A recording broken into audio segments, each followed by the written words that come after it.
Pertemuan bersejarah Erick Thohir dan Madam Pang, potensi kerjasama sepak bola Indonesia dan Thailand untuk gelar event internasional dan transformasi sepak bola di Asia Tenggara. Momen puncak karier Maarten Paes. Tak terlupakan sang kiper gagah berani membela timnas Indonesia di hadapan puluhan ribu supporter di SUGBK. Keputusan mengejutkan Sintayong Malik Rizaldi dipanggil lagi ke timnas Indonesia berkat performa gemilang, sementara Ramadan Sananta harus tersingkir dari skuad untuk laga melawan Bahrain dan Cina.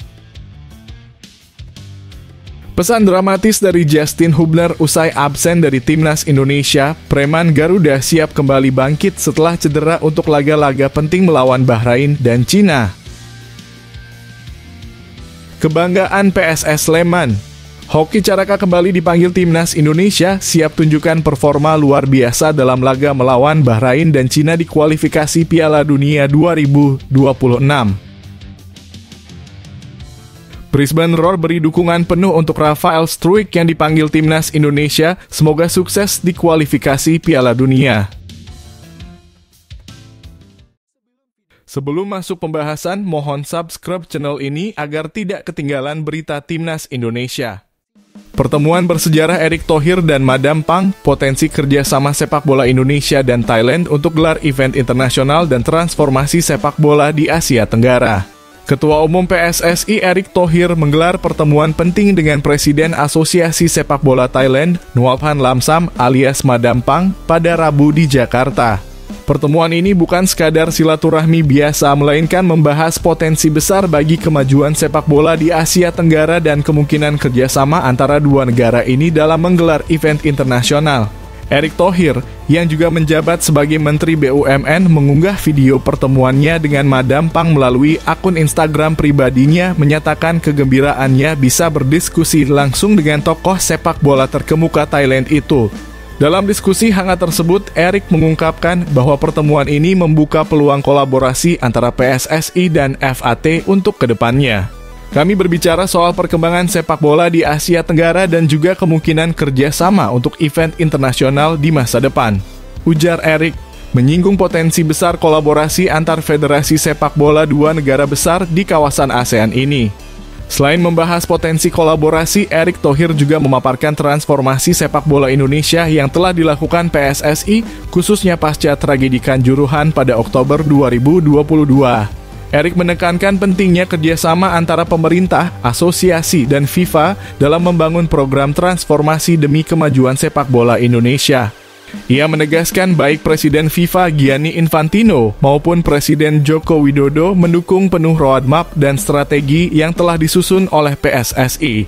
Lebih lanjut, Erick menekankan bahwa PSSI kini fokus pada dua aspek utama dalam sepak bola Indonesia, Liga Indonesia sebagai aset terbesar dan tim nasional sebagai aset terpenting bagi federasi.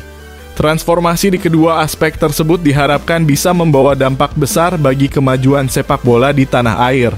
Sementara itu, Madam Pang yang merasa sangat terhormat bisa bertemu dengan Erick Thohir, turut memuji kepemimpinannya yang berhasil membawa timnas Indonesia ke arah yang lebih baik. Ia juga mengungkapkan keinginannya untuk melihat FAT dan PSSI bekerja sama lebih erat, bahkan berencana menandatangani MOU di berbagai bidang sebagai bentuk konkret kolaborasi antara kedua federasi. Kita bisa bekerja sama dalam berbagai hal dan mungkin menandatangani perjanjian untuk mempererat hubungan antar kedua negara di bidang sepak bola, ujar Madam Pang. Pertemuan antara dua pemimpin sepak bola Asia Tenggara ini jelas membuka babak baru dalam upaya kolaborasi regional, yang tak hanya akan memperkuat posisi Indonesia dan Thailand di kancah internasional, tetapi juga mempercepat perkembangan sepak bola di kawasan ini.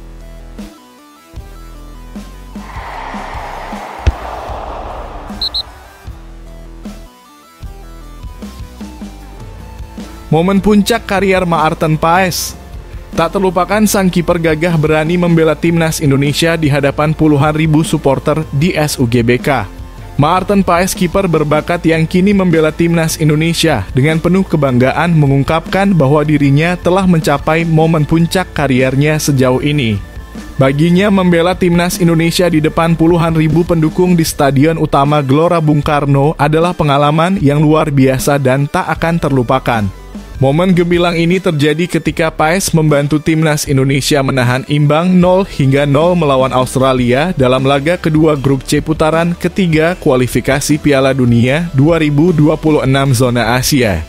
Pertandingan tersebut digelar di SUGBK Jakarta yang dipenuhi 70.000 penonton fanatik. Jumlah yang hampir memenuhi kapasitas maksimal stadion yang mencapai 78.000 kursi. Bagi Paes, dukungan luar biasa dari para penggemar memberikan pengalaman yang tak ternilai. Ia sendiri merasa terkejut dan bangga bisa berada di posisi seperti itu dalam perjalanan kariernya. Saya rasa ini adalah momen puncak karier saya sejauh ini dalam hal bermain di depan para penggemar sendiri, ujarnya dengan penuh semangat. Ia bahkan membandingkan pengalamannya bermain di Stadion Ajax dengan 60.000 penonton yang justru mencemoohnya. Namun di SUGBK, ia merasakan atmosfer yang berbeda, di mana para supporter mendukung dengan sepenuh hati. Paes mengakui bahwa semangat yang diberikan para supporter membuatnya termotivasi untuk tampil maksimal. Ini adalah pertama kalinya mereka benar-benar ada untuk kami di sana. Saya merasa begitu tenang dan merasakan energinya. Hampir seperti Anda harus melakukannya untuk mereka. Dan itu luar biasa, lanjutnya dengan nada bangga. Kebersamaan dalam tim juga menjadi kunci kesuksesan Paes dalam menjaga gawang tetap aman dari kebobolan. Kerjasama yang apik di antara para pemain timnas Indonesia membuat setiap pemain bisa saling melengkapi satu sama lain saat berlaga. Untungnya permainan berkembang dengan cara yang memungkinkan saya banyak membantu tim, tambahnya. Kini Maarten Paes kembali masuk dalam daftar pemain yang akan memperkuat timnas Indonesia untuk laga selanjutnya di grup C babak ketiga kualifikasi Piala Dunia 2026 zona Asia. Sayangnya pertandingan berikutnya tidak akan digelar di SUGBK. Timnas Indonesia akan melakoni laga tandang menghadapi Bahrain pada 10 Oktober 2024 sebelum bertandang ke markas Cina pada 15 Oktober 2024. Momen Paes di SUGBK mungkin tak akan terulang dalam waktu dekat, tetapi kebanggaan dan kenangan akan dukungan luar biasa dari ribuan supporter Indonesia akan selalu terpatri dalam benaknya.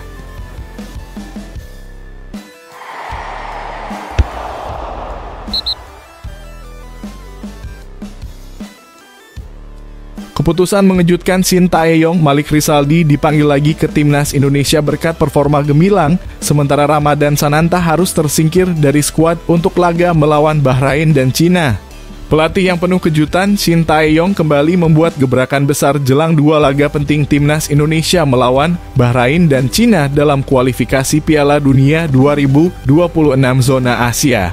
Kali ini, Shin memanggil penyerang sayap Persebaya Surabaya, Malik Rizaldi, dan secara mengejutkan mencoret bintang Persis, Ramadan Sananta. Keputusan Shin Tae-yong ini seolah menggemparkan publik sepak bola tanah air. Bagaimana tidak, Malik Rizaldi yang sempat tersisih dalam beberapa pertandingan sebelumnya, kini kembali dipercaya oleh sang pelatih asal Korea Selatan itu. Malik yang dulu hanya diberi kesempatan bermain 12 menit saat uji coba melawan Tanzania, kini dipanggil lagi setelah menunjukkan performa luar biasa di Liga 1. Ia berhasil mencuri perhatian dengan 2 gol spektakulernya saat Persebaya melawan Persis Solo, membuat namanya kembali bersinar di kancah sepak bola nasional. Sumarji, ketua badan tim nasional pun membeberkan alasan dibalik keputusan berani Shin Tae-yong. Coach Shin melihat Malik Rizaldi tampil gemilang bersama Persebaya dalam beberapa pertandingan terakhir. Itulah mengapa ia dipanggil lagi ke timnas. Ini murni keinginan dan keyakinan dari Coach Shin, ungkap Sumarji. Namun langkah ini tak bisa dilepaskan dari kontroversi. Pemanggilan Malik Rizaldi berarti harus ada yang dikorbankan, dan kali ini korban itu adalah Ramadan Sananta. Pemain Persis yang juga dipanggil dalam laga melawan Arab Saudi dan Australia sebelumnya, kini harus gigit jari karena namanya dicoret dari skuad Garuda. Walaupun Sananta juga tak mendapatkan menit bermain dalam laga sebelumnya, pencoretannya tetap membuat publik bertanya-tanya. Sumarji menjelaskan Coach Shin telah memantau perkembangan Liga 1. Keputusan ini murni pilihan dari Coach. Dia tahu siapa pemain yang tepat untuk membawa timnas Indonesia melangkah lebih jauh. Di balik keputusan dramatis ini, Shin Tae-yong tetap membawa sejumlah nama besar lainnya untuk memperkuat lini depan Indonesia. Rafael Struijk, Ragnar Oratmangun, Witan Sulaman, Egy Maulana Fikri, Dimas Derajat, dan Hoki Caraka juga akan menjadi andalan dalam 2 laga krusial mendatang. Timnas Indonesia akan menghadapi Bahrain pada 10 Oktober 2024 di Stadion Internasional Bahrain, Rifah, dan bertandang ke Cina pada 15 Oktober 2024 di Qingdao Youth Football Stadium. Seluruh mata akan tertuju pada timnas Garuda, terutama Malik Rizaldi yang kini mendapat kesempatan emas untuk membuktikan diri di panggung internasional. Apakah keputusan Shin Tae-yong ini akan membawa kemenangan gemilang bagi Indonesia atau justru sebaliknya? Sungguh sebuah drama sepak bola yang tak terduga.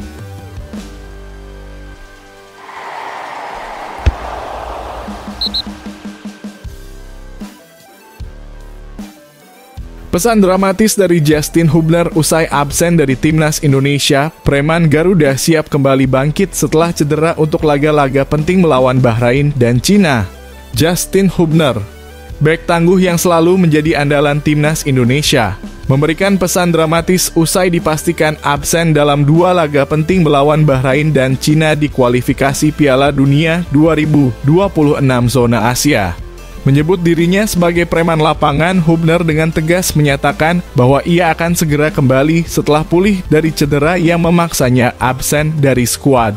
Skuad Garuda yang dipimpin oleh pelatih Shin Tae-yong dijadwalkan akan menghadapi 2 pertandingan krusial.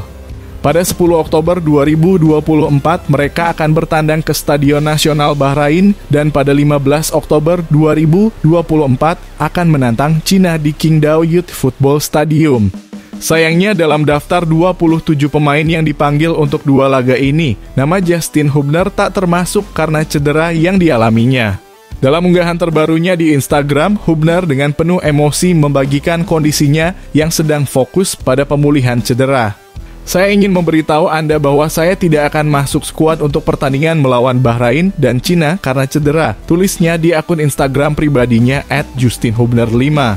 Meski tak bisa merumput bersama rekan-rekannya, Hubner tetap memberikan dukungan penuh bagi Timnas Indonesia. Ia optimis bahwa skuad Garuda akan meraih hasil maksimal dalam 2 laga tersebut demi menjaga asa lolos ke Piala Dunia 2026. Saya ingin mendoakan yang terbaik untuk tim dan saya yakin mereka akan mendapatkan hasil yang baik, ucap Hubner dengan semangat. Tak hanya itu, Hubner juga menyampaikan rasa terima kasihnya kepada semua pihak yang mendukung proses pemulihannya.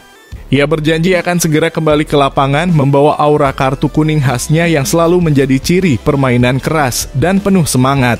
Terima kasih atas dukungannya, aura kartu kuning akan segera kembali di lapangan. Preman tutup Hubner dengan nada penuh keyakinan.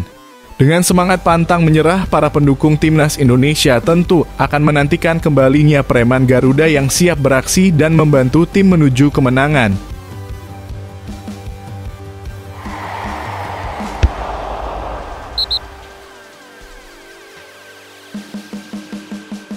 Kebanggaan PSS Sleman.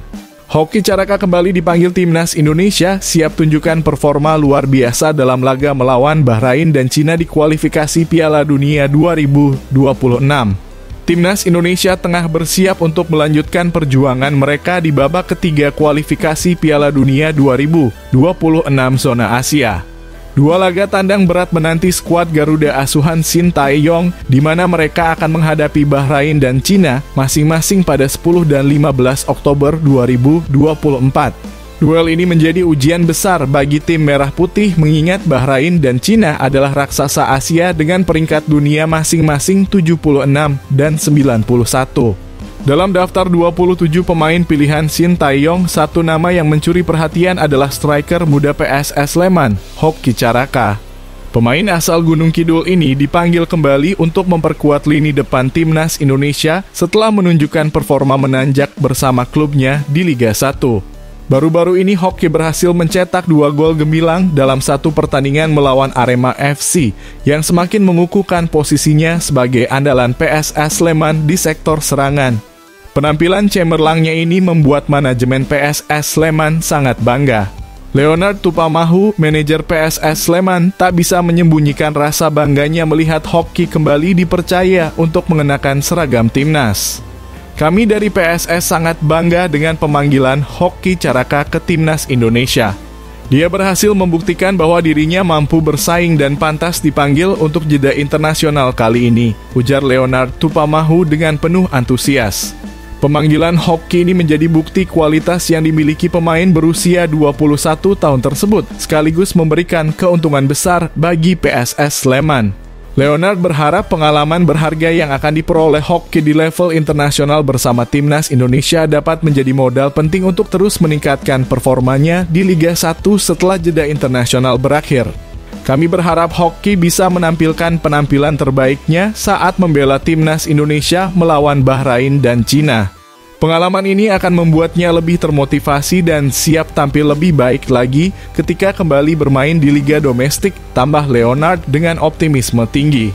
Dengan dukungan penuh dari klub dan performa impresif yang telah ditunjukkan, Hoki Caraka diharapkan mampu menjadi andalan baru lini depan skuad Garuda, membawa Timnas Indonesia meraih hasil maksimal dan melanjutkan asa menuju Piala Dunia 2026.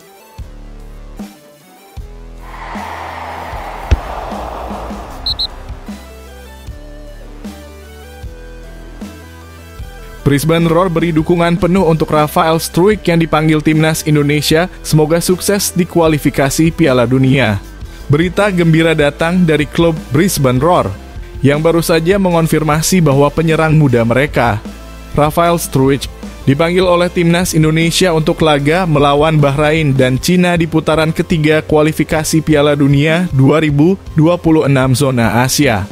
Ini menjadi panggilan perdana Struijk sejak bergabung dengan Brisbane Roar, dan klub asal Australia tersebut memberikan dukungan penuh untuk kesuksesannya.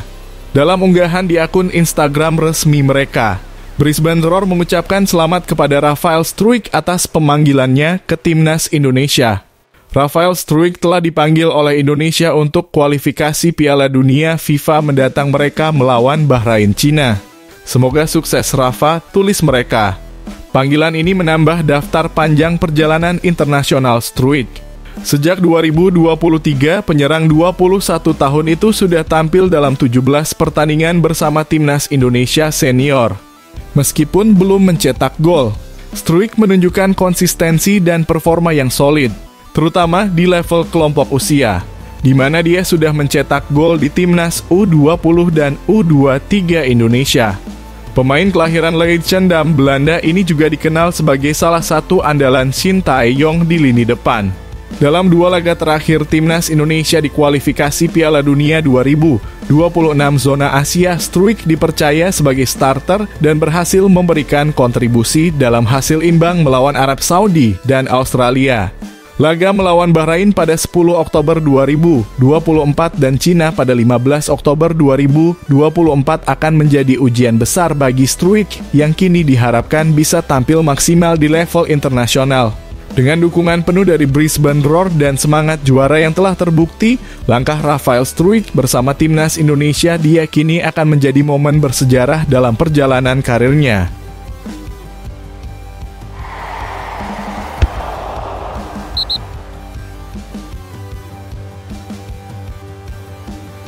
Media Malaysia terpukau.